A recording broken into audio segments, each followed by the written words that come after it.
On the SmackDown side of things, if I was to pick like someone to, come out victorious and go after Daniel Bryan possibly and choose Daniel Bryan, well, the way they have the rules now is someone from Raw could possibly choose Daniel Bryan as well. But I'm not opposed to John Cena winning the Rumble. I think if he wins the Royal Rumble and goes after Daniel Bryan, I think you have a fresh dynamic where Daniel Bryan's a red-hot heel right now, and he'd be going against a beloved babyface and John Cena. I mean, I know John Cena is more of a part-timer now because of his Hollywood career, but as you can see on Monday Night Raw and SmackDown, fans grow to miss him and love him each time he comes back. The pops get greater and greater, and I think the dynamic with a heel Daniel Bryan, a face John Cena chasing his record-breaking 17th world title reign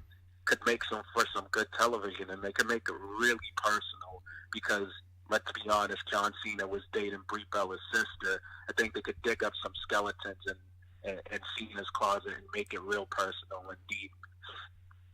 And also, too, they still have that bad blood from even 5 years ago, from SummerSlam 2013. We never did get a proper rematch. It was teased for a time. I know for a little while, people were kind of hoping for a rematch between the two at SummerSlam 2015, when John Cena was the United States champion and Daniel Bryan was the Intercontinental champion in a unification match of sorts. Of course, it didn't happen. Bryan had to take time off and then later retired.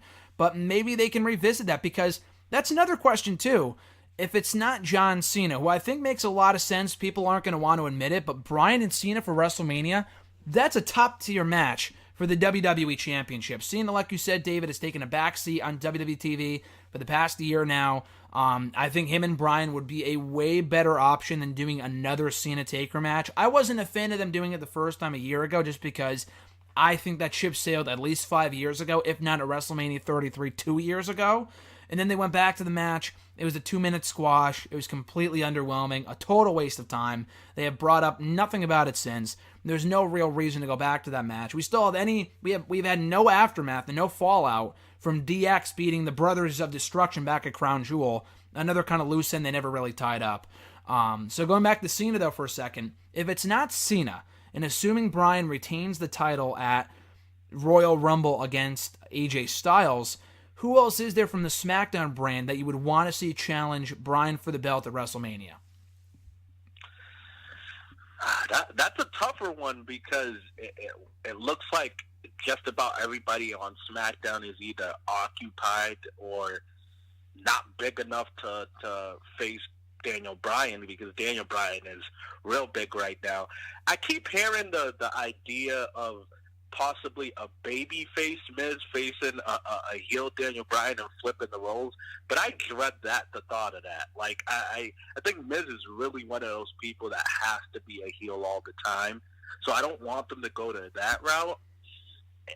I gotta sit there and think about it, because it would take the WWE to do some real building. Obviously Styles was champion for a long time, so you can't go back to the Styles route. Perhaps with the right build, if they wanted to go that route, maybe a Rey Mysterio, maybe a new NXT call-up like Aleister Black, but I'm not really seeing anybody on the current roster that would, A, make sense against Daniel Bryan, and B, be big enough for a marquee name at WrestleMania.